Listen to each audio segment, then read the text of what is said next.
Wala talagang kupas ang mga Hapon. Sabi nila, this is our culture. Japan fans clean up World Cup Stadium. Grabe. Walang mintis. Alatang hindi siya performative kasi parati nilang ginagawa yan. Mga Pinoy. Anong kultura ng mga Pinoy? Corrupt, pasaway, pa-victim. Diba? O ito yung isa sa example.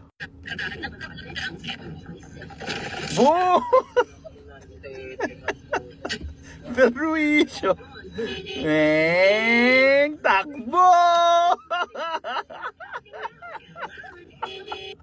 Tapos nagtataka tayo, bakit corrupt yung mga nananalong government official? And first and foremost, saan ba kukunin yung mga government officials na yun? Di sa mga simpleng mamamayan lang din.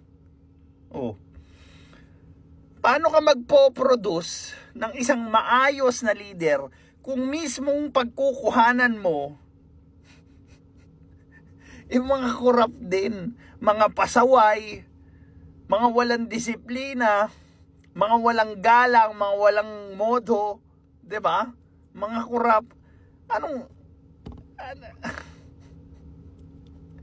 Hanggat hindi nagbabago ang ordinaryong Pilipino, we will keep on producing corrupt leaders because tayo ang pinagkukunan ng mga leaders na yon. Their values will reflect the ordinary Filipino people. Kung walang ya ka, walang ya din ng leader mo. Kung bobo, bobo din ang leader mo.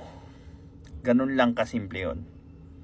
Alam kong mahirap baguhin, mahirap i-improve ang Pilipinas, pero hopefully 1% every day we become better.